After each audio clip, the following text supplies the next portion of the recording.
अस्सलाम वालेकुम dear students. आज का हमारा टॉपिक है फर्स्ट ईयर केमिस्ट्री का चैप्टर 1 बेसिक कंसेप्ट्स का एनालिसिस ऑफ आ कंपाउंड।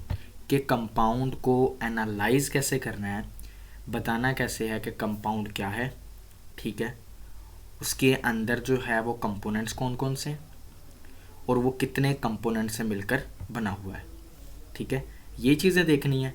उसके अलावा हमने देखना है एम्पिरिकल फार्मूला क्या होता है और मॉलिक्यूलर फार्मूला क्या होता है। हमें पता है जितने भी केमिकल कंपाउंड्स होते हैं ना, जितने भी इस दुनिया में केमिकल कंपाउंड्स हैं, उनको किससे रिप्रेजेंट किया जाता है, एक केमिकल फार्मूला से। उस केमिकल फार्मूलाज की दो टाइप्स हैं, number 1 is empirical formula and number 2 is molecular formula. इस वीडियो में हम देखेंगे कि कंपाउंड को एनालाइज कैसे किया जाता है कि कौन सा कंपाउंड है, फिर उसके बाद हम उसका एम्पिरिकल फार्मूला और मॉलिक्यूलर फार्मूला के बारे में देखेंगे। ठीक हो गया। कहता है कि before we go into detail, कहते हैं डिटेल में जाने से पहले हम जो है देखेंगे कि कंपाउंड हमारा है कौन सा और उसके अंदर मौजूद एलिमेंट्स की परसेंटेजेस क्या है।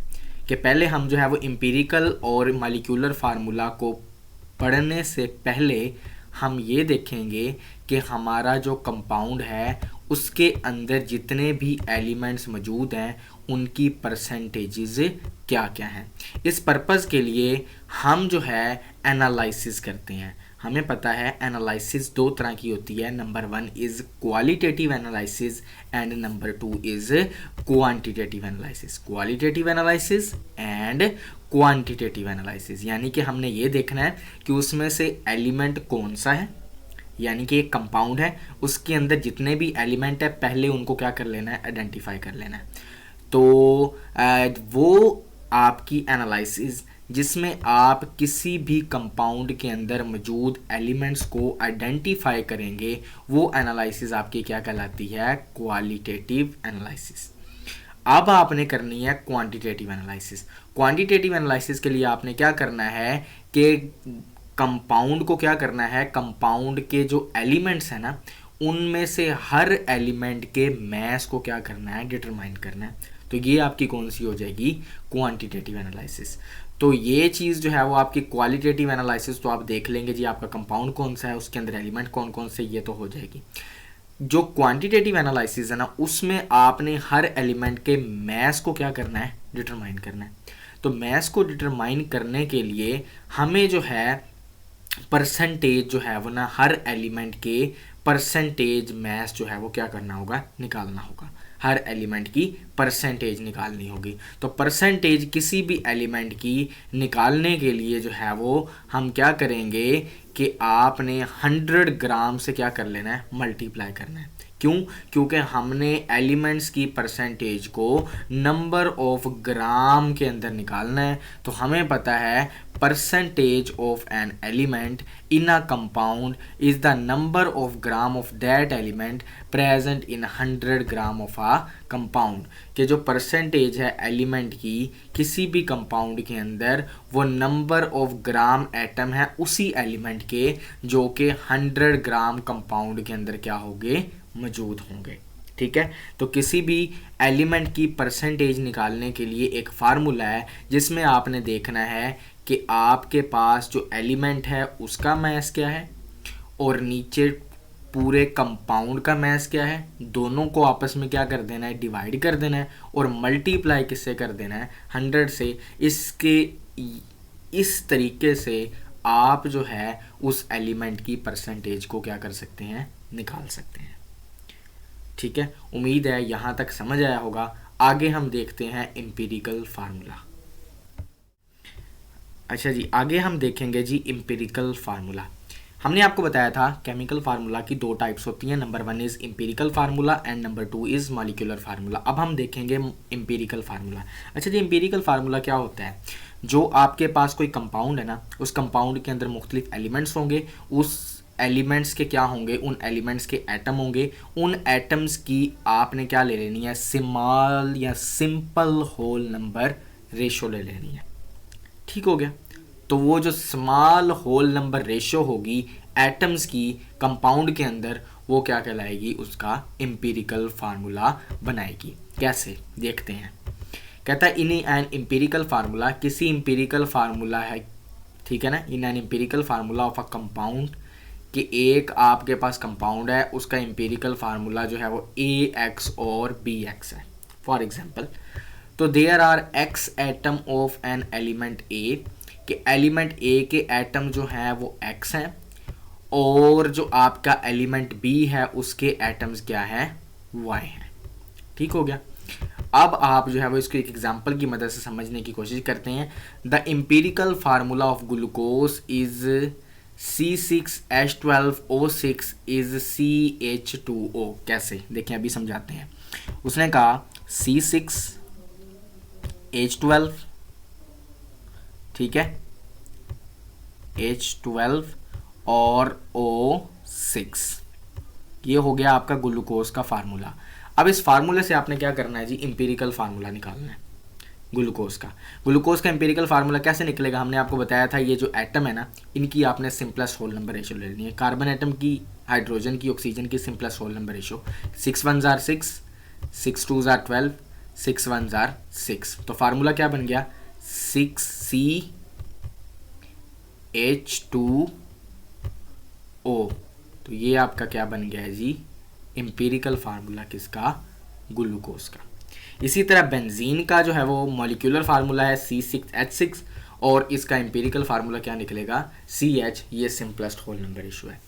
तो सवाल ये है कि अब हमें देखना है कि किसी भी कंपाउंड का एम्पिरिकल फार्मूला किस तरह डिटरमाइन किया जा सकता है।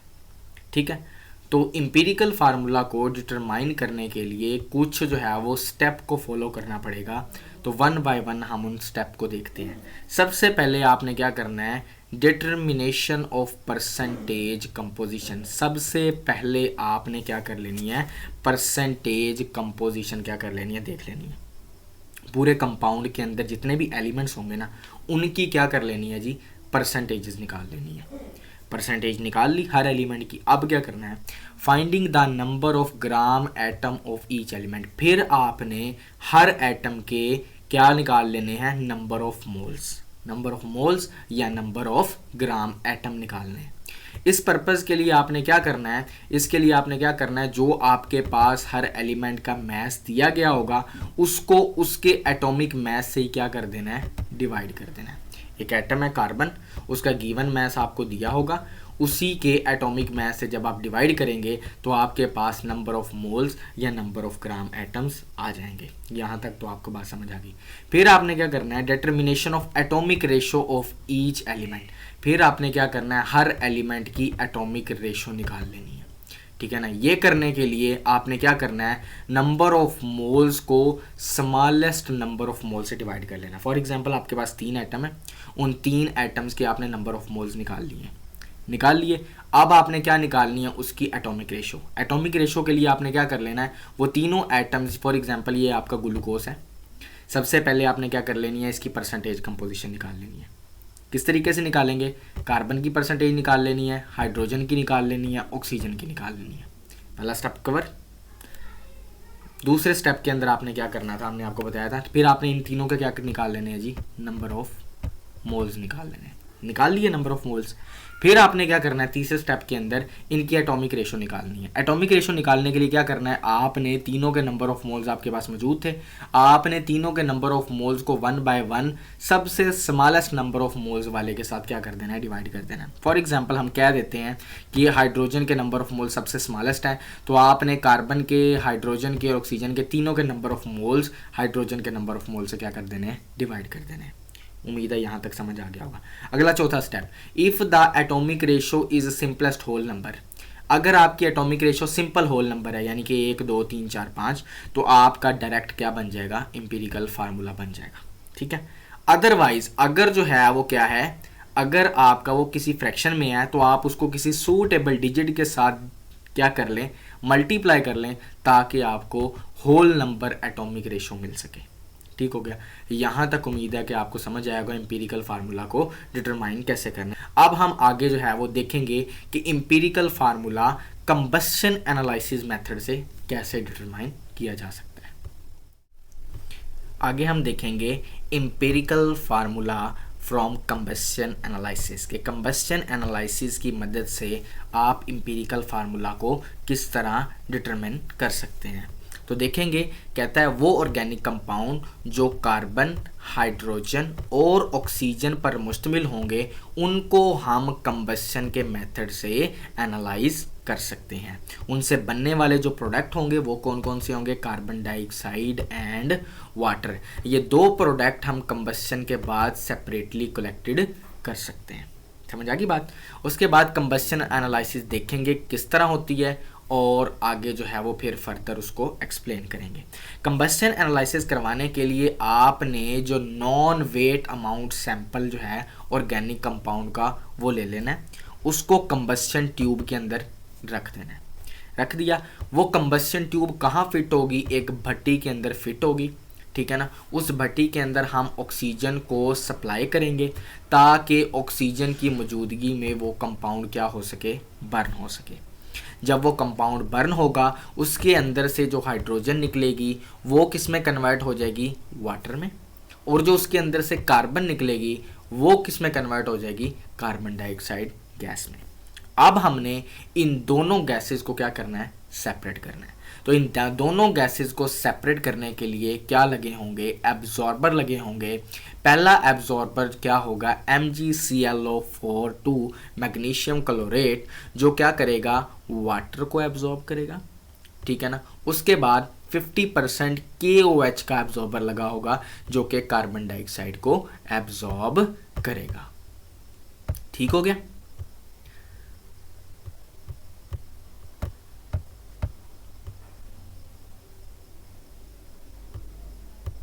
ठीक हो गया जी। ये आ गया कि 50% KOH जो कार्बन डाइऑक्साइड को एब्जॉर्ब करेगा।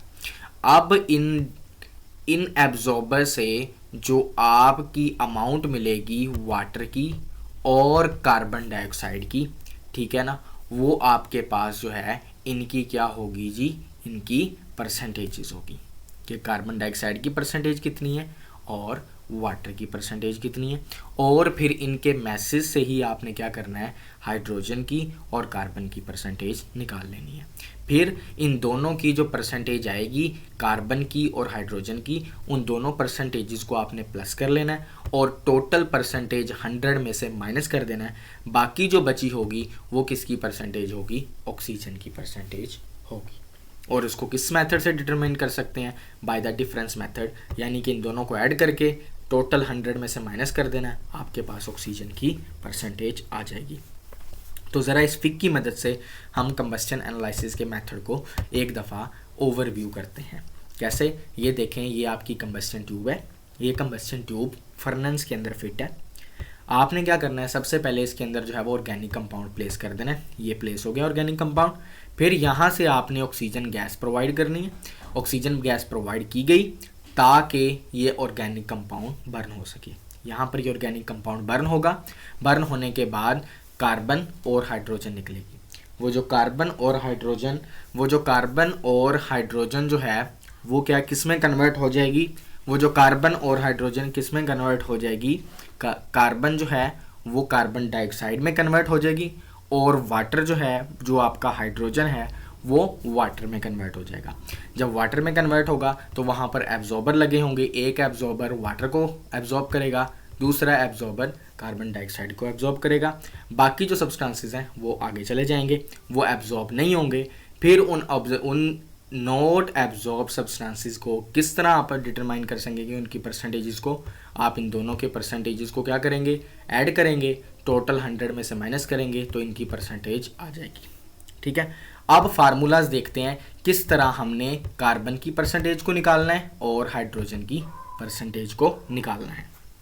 ठीक हो गया। तो आपने क्या करना है, इन फार्मूलाज की मदद से कार्बन, हाइड्रोजन और ऑक्सीजन की परसेंटेजेस को निकालना है। तो सबसे पहले हम परसेंटेज ऑफ कार्बन देखेंगे।